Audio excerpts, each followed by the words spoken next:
Some people don't push love away because they don't want it. They push it away because some part of them learned that closeness is dangerous. And that is one of the most painful contradictions a person can live with: wanting love, needing love, imagining love. But the moment it starts feeling real, something inside pulls back. Maybe this is you. Maybe you crave deep connection. Maybe you want someone who understands you, someone safe, someone emotionally close. But when someone actually gets too close, you change. You get quiet, you become distant, you stop replying the same way, you feel irritated by things that didn't bother you before, you start needing space you can't explain. And sometimes you end the connection completely, then sit alone wondering why you always do this. From the outside, it looks confusing, even cold. People think, if you wanted love so badly, why did you run from it? But psychology has an answer, because wanting love and feeling safe with love are not the same thing. A person can deeply want intimacy and still have a nervous system that experiences intimacy as pressure. That's where this pattern begins, not always in adulthood, usually much earlier.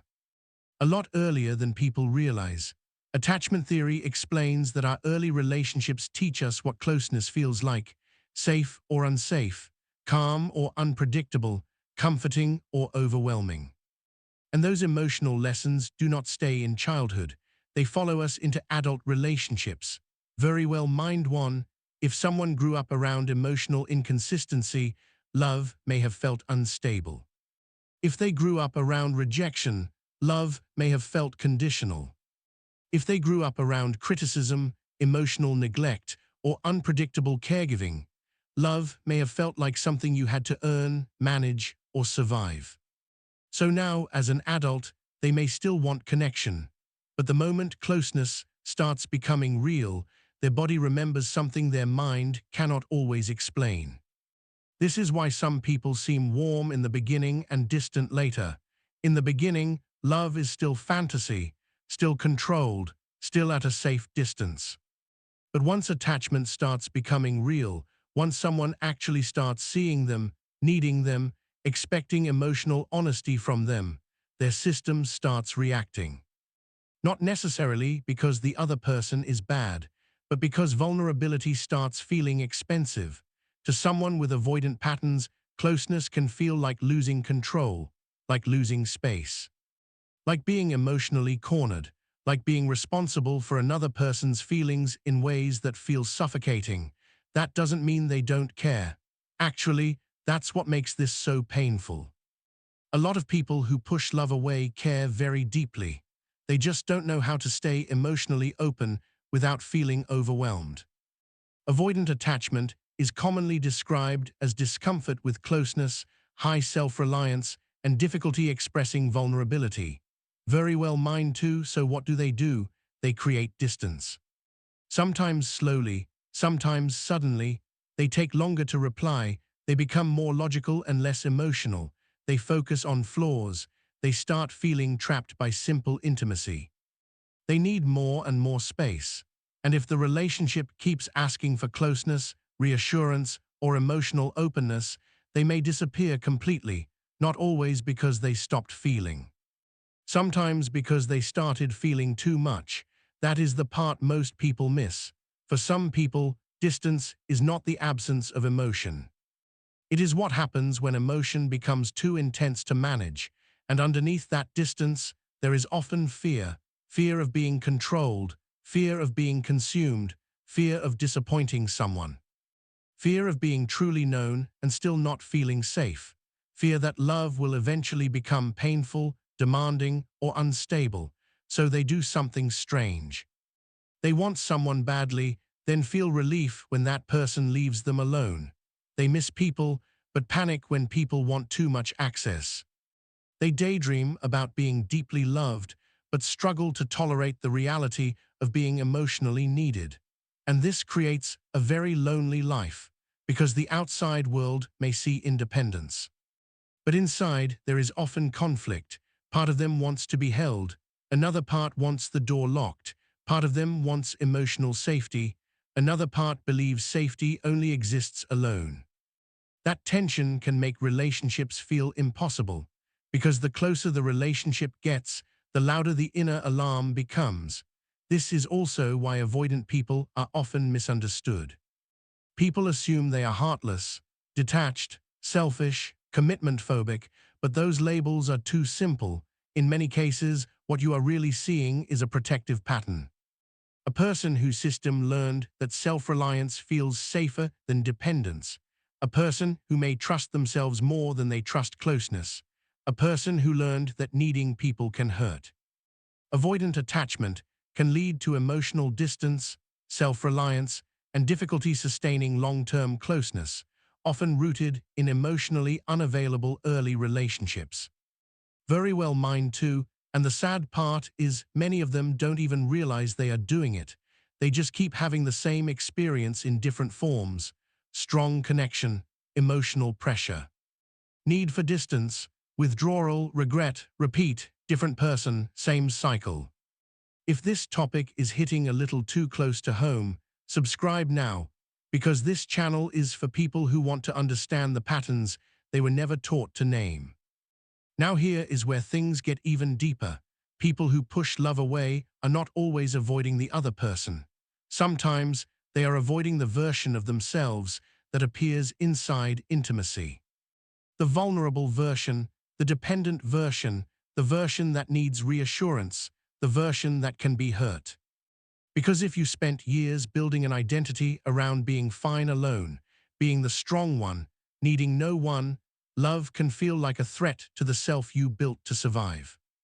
That is why some people pull away right when things start getting good, not when the relationship is toxic, not when it is obviously failing, but right when it starts becoming emotionally real. Because real love asks for presence, it asks for softness, it asks you to stay when every old pattern is telling you to run, and for someone with deep avoidance, that can feel terrifying. They may start convincing themselves that the person isn't right, that the spark is gone, that they need freedom, that something feels off. And sometimes, yes, a relationship truly is wrong. But sometimes what feels off is simply safety that feels unfamiliar. That is a painful truth. People do not always run from unhealthy love. Sometimes they run from healthy love because healthy love does not match the emotional chaos their system is used to. Calm can feel boring. Consistency can feel suspicious. Gentleness can feel unnatural. And when something good does not feel familiar, the mind starts searching for reasons to escape. This is one reason why social isolation and disconnection matter so much more broadly too. Extended isolation is linked with worse mental health and more anxiety and depression, while loneliness remains widespread. Very well, mine 3, but this is not a hopeless pattern. That matters. Because once a person understands what they are doing, they can start changing it. Not overnight, not magically, but consciously. The first step is recognizing this. Just because closeness feels threatening does not mean it is dangerous. That feeling is information, but it is not always truth. Sometimes it is memory. Sometimes it is old programming. Sometimes it is your nervous system reacting to the present through the lens of the past. The second step is noticing your own escape patterns. Do you shut down after intimacy? Do you feel annoyed when someone wants reassurance? Do you romanticize love from a distance but resist it in real life? Do you start focusing on flaws the moment someone gets emotionally close? Do you disappear when a relationship asks you to be fully present? Those patterns matter. Because what stays unconscious keeps controlling you. And the third step is learning to tolerate safe closeness in small amounts, not forcing yourself into overwhelming vulnerability. Not jumping into dependency, but learning that connection does not always mean losing yourself, that someone caring about you is not the same as someone trapping you, that being emotionally seen does not always end in pain, that you can want love and slowly learn how to stay. This often means slowing down, paying attention to your body, communicating when you want to run instead of simply vanishing, building relationships with people who respect space without turning it into punishment. And sometimes, honestly, it means therapy. Because some patterns are too old and too automatic to unwind alone, especially when they are tied to childhood emotional learning and attachment. Very well, mind one, the truth is, people who push everyone away are not always rejecting love. Often, they are rejecting the fear that comes with love. But until that fear is understood, it keeps deciding everything. It decides who they trust, how long they stay, how close they let anyone get, and how often they end up alone, not because they wanted no one, but because no closeness ever felt safe enough to keep. So if you are someone who wants love but keeps pushing it away, there may be nothing wrong with your heart. Your heart may be open. It may be your protection that is too loud. And protection is not evil. It probably saved you once. But the pattern that protected you in one chapter of life may be the same pattern that isolates you in another. Healing is learning the difference. Learning when distance is wisdom and when distance is fear wearing the mask of independence. Learning that needing people does not make you weak. Learning that closeness is not automatically control. Learning that the right relationship will not ask you to disappear inside it. And learning that love is not only about finding the right person. Sometimes it is about becoming safe enough inside yourself to stay when the right person arrives. Because in the end, the deepest tragedy is not that some people never find love. It is that some people find it and still cannot feel safe enough to receive it.